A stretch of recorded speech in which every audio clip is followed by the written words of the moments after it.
யாராவது வந்து தன்னிடம் கேட்டால் சொல்லுவான், இன்றைக்கு இப்போதானே 10 பேருக்கு உணவு அளித்திருக்கிறோம், 16 வகையான சுவையான அமுதம் போன்ற உணவை சாப்பிட்டு மகிழ்ச்சியோடு வாழ்த்தி போட்டு நன்றி சொல்லி போயிருக்கிறார்களே, நீங்கள் கொஞ்சம் முந்தி வந்திருக்க கூடாதா? 2 பேருக்குமே கலக்கம், கணவன் மனைவி 2 பேருக்கும். விடிய காலமே வந்து கதவை தட்டுறாங்க. சரி போய் பார்ப்போம்ன்ட்டு வெளியில் வந்து கதவை திறந்தால் கடம்பன் நிற்கிறான். உங்களுடைய கஷ்டகாலமோ எங்களுடைய கஷ்டகாலமோ தெரியவில்லை, இன்றைக்கு மனைவிக்கு காய்ச்சல், அதாவது எங்களுக்கு இன்றைக்கு விருந்தினரை உபசரிக்க முடியவில்லையே என்று எங்களுக்கு தான் பெரிய வலி வேதனை. இப்படி 2 பேரும் கேட்டு சிரிக்கைகள்ல நான் மட்டும் எப்படி போகாமல் போன மாதிரி நடிச்சேனே, நான் என்ன குறைவாண்ட ஒரு குரல் கேட்டேன். இங்கே இருந்து பார்த்தா பரநிலை இருந்து குதிக்கிறான் இந்த கடம்பன்.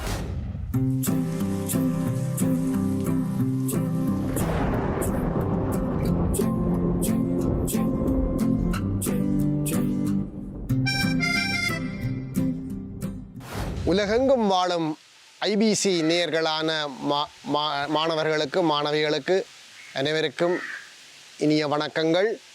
நாங்கள் கதை கதையாம் காரணமாம் என்ற இந்த நிகழ்வு மூலம் உங்களை சந்திக்கின்றோம்.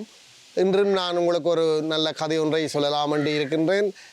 அந்த கதையினுடைய முடிவிலே அந்த கதையினூடாக வெளிப்படுகின்ற நீதியை அல்லது படிப்பினைகளை பற்றி நாங்கள் ஆராய்வோம்.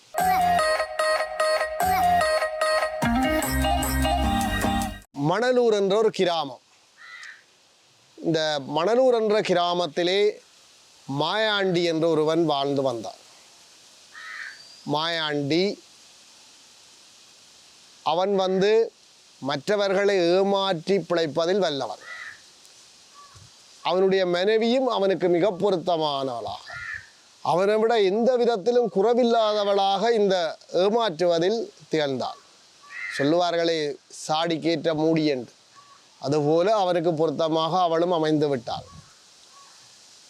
இந்த வகையிலே அவர்கள் ஒரு அருமையான திட்டம் ஒன்றை தீட்டினார்கள். அந்த திட்டத்தின்படி மாயாண்டியில் எல்லோருக்கும் சொல்லுவான். எப்படி என்றால், நாங்கள் ஒவ்வொரு நாளும் 10 பேருக்கு 16 வகையான உணவுகள் அளித்து உபசரித்து அனுப்புகிறோம். 16 வகையான உணவுகள் வழங்கி அவர்களை மகிழ்ச்சியாக வயிறார குளிர்வித்து அனுப்புகின்றோம். எனவே எங்களுக்கு நிதியுதவி செய்யுங்கள் என்று எல்லோரிடம் போய் கேட்பான். இவனுடைய இனிமையான தந்திரமான வார்த்தைகளை நம்பிய பலர் இவனுக்கு தங்களாலேயான பண உதவிகளை பொருள் உதவிகளை கொடுத்தார்கள். அப்படி கொடுக்கும் பொழுது இவன் மிக தந்திரமாக எவருக்கும் எதுவும் கொடுக்க மாட்டான். ஆனால் யாராவது வந்து தன்னிடம் கேட்டால் சொல்லுவான், இன்றைக்கு இப்போதானே 10 பேருக்கு உணவு அளித்திருக்கிறோம், 16 வகையான சுவையான அமுதம் போன்ற உணவை சாப்பிட்டு மகிழ்ச்சியோடு வாழ்த்தி போட்டு நன்றி சொல்லி போயிருக்கிறார்களே, நீங்கள் கொஞ்சம் முந்தி வந்திருக்க கூடாதா? அல்லது நாளைக்கு வாருங்கள். இப்படி ஏமாற்றுவான். ஒருவர் நாளைக்கு போனால் என்ன நடக்கும்? அவன் அதைத்தான் சொல்லுவான். ஐயோ இப்போதானே வந்து போகிறார்கள் 10 பேர், 10 பேர் தானே நாங்கள் கொடுக்குறோம் உணவு, ஆகவே நீங்கள் கொஞ்சம் முந்தி வந்திருக்க கூடாதா, நாளைக்கு வாருங்கள் என்று. இப்படியே ஒவ்வொருவரையும் அவன் வருபவர்களை எல்லாம் மாற்றி கொண்டு வந்தான். இந்த நிலையிலே அயல் கிராமத்திலே ஒருவன் இருந்தான். அவனுக்கு பேர் கடம்பன். அந்த கடம்பன் வந்து தான் நினைச்சதை செய்து முடிக்க வேணும் என்ற எண்ணம் கொண்டவன். இந்த மாயாண்டி எப்படி கொடுக்க மாட்டானோ, அதாவது கொடாக்கண்டனாக இருந்தானோ, அதே மாதிரி அவன் ஒரு விடாக்கண்டன். இப்போ அவன் ஒரு முடிவு எடுத்துட்டான். என்ன முடிவு? மாயாண்டின்ற வீட்டில் போய் சாப்பிட்டே தீர்றான். இப்போ பிரச்சனை வந்துடுது. வல்லவனுக்கு வல்லவன் வையகத்தில் உண்டுன்னு சொல்லுவார்கள். இப்போ அவன் முடிவெடுத்துட்டான், போய் வென்ற வீட்டில் சாப்பிட்றான். ஒரு நாள் வருகிறான், மத்தியான நேரம் வந்து கேட்குறான், ஐயா உங்களுடைய கொடை சிறப்பை பற்றி பலரும் சொல்லுகிறார்கள், ஊரார் முழுவதும் வாயார புகழ்ந்து பேசுகிறார்கள், நீங்கள் ஒவ்வொரு நாளும் உணவளிக்கிறதை பற்றி. நானும் அயற்கிராமத்திலிருந்து பசியோடு உங்களுடைய பெருமைகளை கேள்விப்பட்டு உங்களோட வீட்டில் உணவருந்த வேண்டும் என்று வந்திருக்கிறேன் என்று சொன்னான். இதை கேட்ட பொழுது இந்த மாயாண்டியினுடைய மூளை விரைவாக வேகமாக செயற்பட தொடங்கிய. சொன்னான், ஐயையோ நீங்கள் சற்று முன் வந்திருக்க கூடாதா?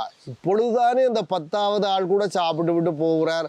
இவ்வளவு அமுதமான உணவு, 16 வகையான உண்டிகள் சாப்பாடுகள், இவ்வளவு ருசியான சாப்பாட்டை நாங்கள் இன்றைக்கு உங்களுக்கு தர முடியவில்லையே. ஆனால் நான் உங்களை ஏமாற்ற விரும்பவில்லை. ஒரு வழி இருக்குது, நீங்கள் நாளைக்கு வாங்கோ, உங்களுக்கு நாங்கள் இந்த 16 விதமான சுவையான உணவோடு சாப்பாடு தருகிறோம்னு சொன்னார். சரி அப்படியா, சரி நான் நாளைக்கு வருகிறேன் என்று சொல்லி போட்டு கடம்பன் போய்விட்டார். இந்த மாயாண்டியும் மனைவியும் ஒருவர் பார்த்து புன்னகைத்து கொண்டார்கள். இப்படியே இருக்கைகளில் அடுத்து அவர்கள் இரவு படுக்கைக்கு போய் அடுத்த நாள் புதிய 4 மணி டக் டக் டக் கதவு தட்டப்படுகிறது. யாரடா இது, விடிய காலமே 4 மணிக்கு வந்து கதவை தட்டுறது என்று 2 பேருக்குமே கலக்கம். கணவன் மனைவி 2 பேருக்கும் யார் விடிய காலமே வந்து கதவை தட்டுறாங்க. சரி போய் பார்ப்போம்ன்ட்டு வெளியில் வந்து கதவை திறந்தால் கடம்பன் நிற்கிறான். ஐயா, நீங்கள் இன்றைக்கு சுவையான உணவு 16 வகையான உண்டிகள் சேர்ந்த சுவையான உணவு தாரதாக சொல்லியிருந்தீங்கள். இந்த சாப்பாட்டை சாப்பிட வேணும், அதுக்கு முதலாவது ஆளாக வைக்க வேணும்னு சொல்லி நான் வந்துட்டேன். ஆகவே இன்றைக்கு நாங்கள் வடிவாக சாப்பிடலாம். ஓஹோ அப்படியா விஷயம் இந்த மனதுக்குள்ளே சிந்திச்சு கொண்ட இந்த மாயாண்டி, சரி சரி வா வா வா வாருங்கள், இன்றைக்கு நீங்கள் நின்று சாப்பிடலாம் என்று சொன்னாச்சு. அவனும் வீட்டிலே இருந்து விட்டான் ஒரு பக்கத்தில். இப்படியே நேரம் போன்றது. இவனை என்ன மாதிரி வெளியேற்றுவது என்று சொல்லி மனைவியும் இவை 2 பேரும் தந்திரமாக ஆலோசித்தார்கள். இப்படி மரவிலே நின்று ஆலோசிக்கின்ற பொழுது அவள் சொன்னால், நீங்கள் ஒன்றும் கவலைப்படாதீங்க, நான் காய்ச்சல் மாதிரி நடிக்கிறேன். நீங்கள் போய் சொல்லுங்க மனைவிக்கு காய்ச்சல், எனக்கு சமைக்க விருப்பம் இன்றைக்கு காய்ச்சல் வந்துட்டு மனசுக்கு காய்ச்சலோட சமைக்கிறது கேளுங்கோ போயிட்டு. எனக்கு பெரிய சந்தோஷமா இன்னை ஒரு மனைவியாக பெற்றெடுப்பதற்கு அல்லது மனைவியாக அடைவதற்கு நான் எவ்வளவு கொடுத்து வைத்திருக்க வேண்டும் என்ற சந்தோஷத்தோடு அவன் போகிறான். மாயாண்டி யாரிடம்? கடம்பரிடம் போய் சொன்னான். அது உங்களுடைய கஷ்டகாலமோ எங்களுடைய கஷ்டகாலமோ தெரியவில்லை, இன்றைக்கு மனைவிக்கு காய்ச்சல், அதால் எங்களுக்கு இன்றைக்கு விருந்தினரை உபசரிக்க முடியவில்லையே என்று எங்களுக்குத்தான் பெரிய வலி வேதனை, என்ன செய்கிறதுன்னு கேட்டார். அப்போ கடம்பன் சொன்னான், காய்ச்சலா, சரி அது அது பிரச்சனை இல்லை, ஆனால் காய்ச்சலுக்காக யாராவது விருந்தனிப்பாட்டுவார்களா? அது நீங்கள் கவலைப்பட வேண்டாம். 16 வகை சுவையான அந்த காய்கறிகளோட 16 வகையான பண்டங்களோட நானே சமைக்கிறேன் என்று சொல்லி அவன் சொல்லிக்கொண்டே அவன் சமையலறைகளை புகுந்து மளமள என்று தன்னுடைய வேலைகளில் இறங்க தொடங்கி விட்டான். இப்போ கடம்பனும் மனைவியும் கலக்கத்தோடு ஒருவர் பார்த்தார்கள் என்ன செய்வதென்று சொல்லி. அவன் சில மணி நேரத்துக்குள் விரைவாக சமைத்து விட்டான். எல்லா உணவுகளும் சமைத்து முடிந்தது. இப்பொழுது பாருங்கள் எல்லாரும் சாப்பிடலாம், சமைத்து போட்டேன் என்று அவன் சொல்லுகிறான். இப்பொழுது அவர்கள் ஒரு மீண்டும் ஒன்று கூடி ஆலோசித்து போட்டு சொன்னார்கள், சரி சமைத்தாச்சு, முதல் குளிச்சுட்டு வர வேணும், நீங்கள் தூரத்தில் போய் ஆற்றில் போய் குளிச்சுட்டு வாங்கோ, குளிச்சுட்டு வரைக்கும் இந்த தலைவாழை இலைகளையும் வெட்டி கொண்டு வாங்கோ என்று சொன்னார்கள். சரி என்று சொல்லி இவன் தலைவாழையில் வெட்டி கொண்டு குளிச்சுட்டு தலைவாழையிலையும் வெட்டி கொண்டு சிறிது நேரத்துக்கு பிறகு திரும்பி வந்தான். வருகின்ற பொழுது இவனுக்கு கேட்கக்கூடியதா வீட்டுக்குள்ளே பெரிய சத்தம் கேட்குது. என்ன பிரச்சனை நடக்குது, ஏதோ சண்டை நடக்குதுன்னு சொல்லி பார்த்தா மனைவி சொல்கிறது கேட்குது. இங்கே பாருங்கோ, நீங்கள் நினைச்ச மாதிரி எல்லாரையும் நீங்கள் இங்கே கூட்டி கொண்டு வந்தால் நான் எல்லாருக்கும் சாப்பாடு போட இயலாது, இங்கே விருந்து வைக்கிறதுக்கு எங்களால் இயலாது, சரியோ இப்படி இருந்தீங்கன்னு சொன்னால் இன்னாலே இங்கே சமாளிக்க இயலாது. இப்போ அவன் சொல்லுறான் மாயாண்டி, இல்லை நீ இப்படி சொல்லாம் கதைக்க இயலாது, நான் விருந்தாளியெல்லாம் கூட்டி கொண்டு வந்தால் நீ சாப்பாடு போடத்தான் வேணும், நீ இப்படி கதைக்கக்கூடாதுன்னு சொல்லி 2 கதைக்க சொல்ல அவள் எதிர்த்து கதைக்கிறாள். இவனும் திரும்ப இல்லை என்று சண்டை பிடிக்கிறான். இப்படியே சண்டை பிடிச்சி பார்க்குறார்கள். அவன் அப்படியே நிற்கிறான். சரி, அப்போ அதுக்கு பிறகு இவன் என்ன செய்தான்னு சொன்னால், மனைவிக்கு அடிக்கிற மாதிரி நோகாமல் அடிக்கிற மாதிரி அடிக்கும். அவளும் ஏதோ அந்த நொந்த மாதிரி பெரிதாக அழத்துறாங்க. ஐயோ இதை என்னை அடிக்கிறானே கொல்லுறானே, இதை பார்ப்பவர்கள் கேட்பவர்கள் யாரும் இல்லையா, இப்படி நடக்கிறத யாரோ ஒரு விருந்தாளிக்காண்டி என்று சொல்லி அவள் ஒப்பாரி வச்சு புலம்புறாள். புலம்பி போட்டு ஊரக்கண்ணால் பார்க்குறார்கள் அவன் போட்டானான். காண இல்லை, அவனை காண இல்லை, வந்தவன் நின்றவனை கடம்பனை காணவில்லை. அப்பொழுது 2 பேருக்கும் பெரிய சந்தோஷம், மகிழ்ச்சி. பார்த்தீங்களா, 2 பேரும் ஒரு மாதிரி அவனை என்ன செய்து விட்டோம், வென்று விட்டோம், இனி நாங்கள் சாப்பிடலாம் என்று சொல்லி 2 பேரும் அவன் கொண்டு வந்து இந்த வாழை இலையையும் எடுத்து கொண்டு வந்து இலைகளை போட்டார்கள். போட்டுட்டு இருந்தார்கள், எல்லாம் சாப்பிட ஆயத்தமாயிகளே. அவன் சொன்னான், எப்படி பார்த்தியா என்னுடைய புத்தி கூர்மையை, உனக்கு அடிக்கிற மாதிரி நோகாமை அடித்தேனே எப்படி, உனக்கு நோகாமை அடிக்கிற மாதிரி நடித்தேனே எப்படி என்று கேட்டார். அப்போ மனைவி சொன்னாள், நான் மட்டும் உங்களுக்கு குறைஞ்சவளா, எப்படி நானும் உங்களுடைய அடி நோகாமலேயே நொந்த மாதிரி அழுதேனே, எப்படி என்னுடைய புத்தி கூர்மை என்று கேட்டார். இப்படி 2 பேரும் கேட்டு சிரிக்கைகள்ல நான் மட்டும் எப்படி போகாமல் போன மாதிரி நடித்தேனே, நான் என்ன குறைவான்ற ஒரு இதுக்கு குரல் கேட்டது. இங்கே இருந்து பார்த்தா பரநிலை இருந்து குதிக்கிறான் இந்த கடம்பன். இவர்களுக்கு பேரதிச்சு, இதுக்கு மேலே கடம்பனை மாற்ற முடியாது.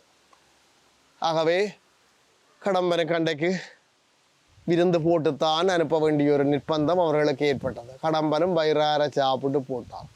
இப்போ இதுலேருந்து தம்பி தங்கைகளே, உங்களுக்கு இந்த கதையிலேருந்து நீங்கள் இன்னத்தை விளங்கி கொண்டு வரீர்கள். சிலரை பலகாலம் ஏமாற்றலாம், பலரை சில காலம் ஏமாற்றலாம், எல்லாரையும் எல்லா காலமும் ஏமாற்ற முடியாது. ஆகவே நாங்கள் ஏமாளிகளாக இருப்பவர்களை சில காலம் ஏமாற்றலாம், சிலரை பலகாலம் ஏமாற்றலாம், ஆனால் எல்லாரையும் எல்லா காலமும் ஏமாற்ற முடியாது என்ற அந்த கதையிலே வல்லவனுக்கு வல்லவன் வையகத்திலே இருப்பான் என்பதை நீங்கள் இந்த கதை மூலமாக விளங்கி கொண்டீர்கள். ஆகவே நாங்கள் மற்றவர்களை ஏமாற்றாமல் வாழ வேண்டும். எப்போவும் நாங்கள் ஏமாற்றி கொண்டு வாழ முடியாது. ஏனென்றால் ஒருவரை பற்றி என்றைக்கு ஒரு நாளைக்கு அவருடைய சுயரூபம் இந்த உலகத்துக்கு தெரிய வரும். அப்படி தெரிய வரைக்குள்ள அவரால் அந்த அவமானங்களை தாங்க முடியாது. ஆகவே ஏமாற்றாமல் நேர்மையாக வாழ்வதன் மூலமாக வாழ்க்கையில் ஏற்றம் பெறலாம் என்ற இந்த கதையை நான் சொல்லி இன்றைக்கு இந்த கதையாம் காரியமாம் என்ற கதையை நிறைவு செய்கிறேன். மீண்டும் அடுத்த தடவை இன்னொரு கதை மூலமாக உங்களை சந்திப்போம். உங்களிடமிருந்து விடைபெற்றுக் கொள்வது யாழ்ப்பாணம் உரும்பிராயிலிருந்து இரா ஜெயக்குமார்.